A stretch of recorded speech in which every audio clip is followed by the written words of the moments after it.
نحمده ونصلي على رسوله الكريم أما بعد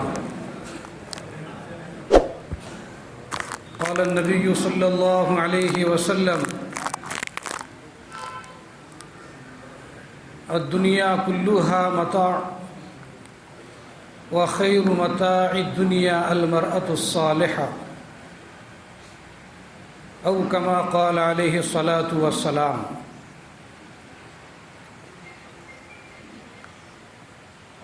محترم بزرگوں، دوستوں اور میرے دینی اور ایمانی بھائیوں، اللہ تبارک و تعالی نے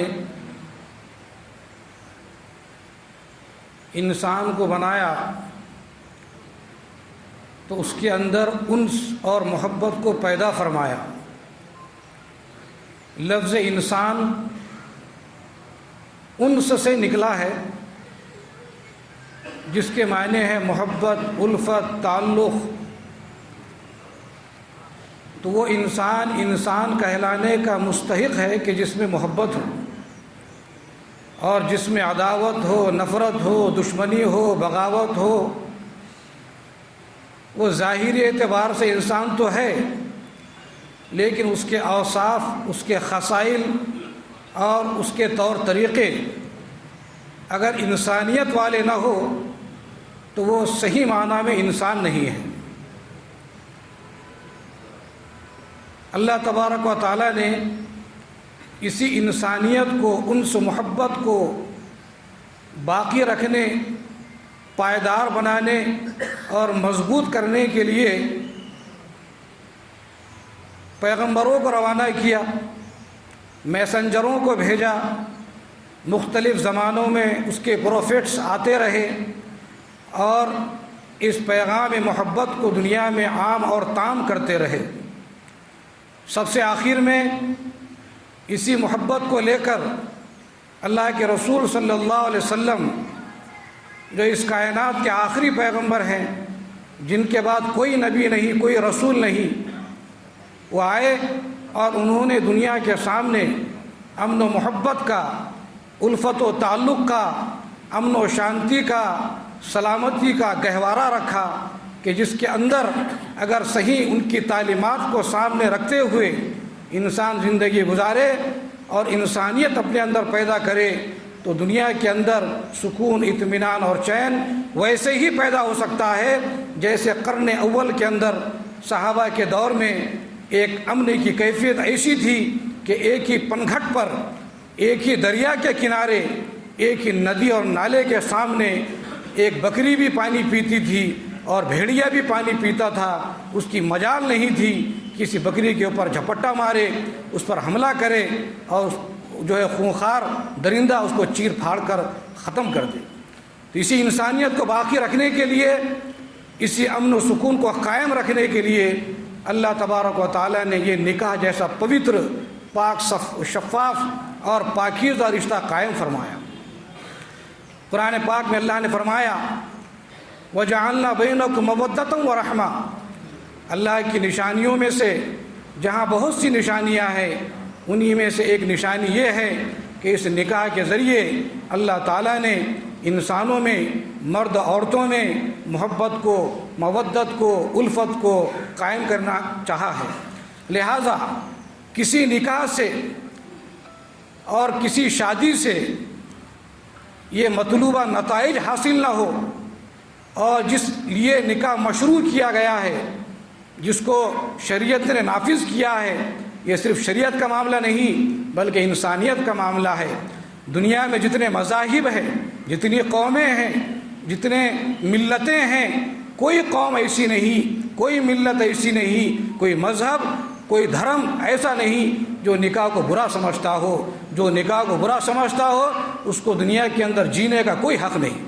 کیوں؟ اس لیے کہ اسی پوتر بندھن کے ذریعے،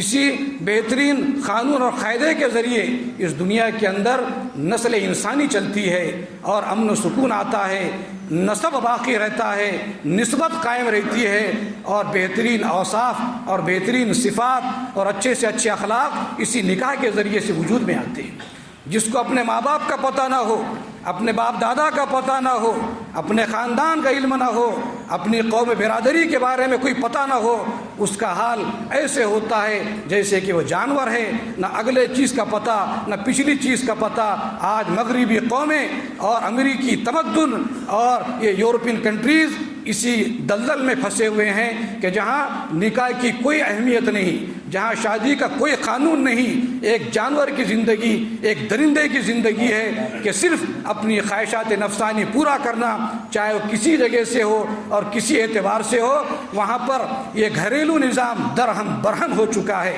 خاندانی منصوبہ بندی فنا ہو چکی ہے۔ لیکن یہ ایشیائی ملک جس میں ہم سانس لے رہے ہیں، اللہ کا بہت بڑا فضل و کرم ہے کہ یہاں پر پیغمبروں کی شعائیں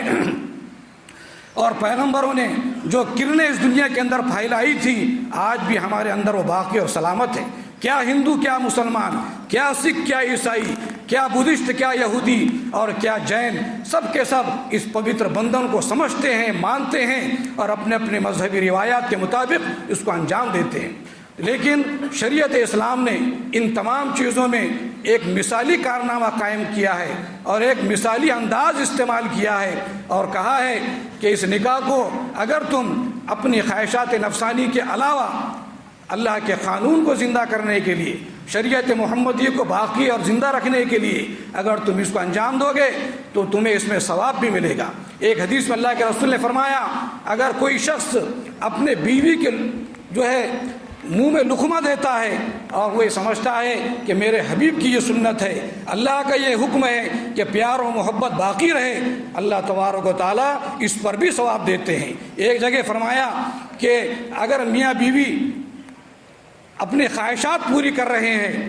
تو اس پر بھی ان کو ثواب ملتا ہے۔ صحابہ پریشان ہو گئے کہ جب نفسانی خواہش پوری کرنے کا موقع ہو اس وقت بھی ثواب ملتا ہے، تو اللہ کے رسول نے فرمایا اگر یہ شخص ناجائز جگہ پر اپنی نفسانی خواہش پوری کرتا تو اس کو گناہ ملتا۔ اللہ تبارک و تعالیٰ کا قانون ایسا ہے کہ اگر وہ اس کے بالمقابل بہترین طریقے سے اسی نفسانی خواہش کو پورا کرتا ہے اس پر بھی اللہ اس کو ثواب دیتے ہیں۔ جب میاں بیوی ایک دوسرے کو دیکھ کر مسکراتے ہیں، اللہ تبارک و تعالیٰ عرش کے اوپر سے ان کو دیکھ کر مسکراتا ہے۔ اور جو بیوی اپنے گھر میں رہ کر اپنے شوہر کی سیوا کرتی ہے، اس کی خدمت کرتی ہے، اس کے دکھ درد میں اس کا ساتھ دیتی ہے، اس کو اللہ کے راستے میں جہاد کرنے کے برابر ثواب ملتا ہے۔ اللہ سے دعا ہے اللہ تبارک و تعالیٰ کئی سنی باتوں پر عمل کرنے کی اور اسلامی تعلیمات کو اپنے زندگی میں اتارنے کی توفیق عطا فرمائے۔ وآخر دعوانا ان الحمد للہ رب العالمین۔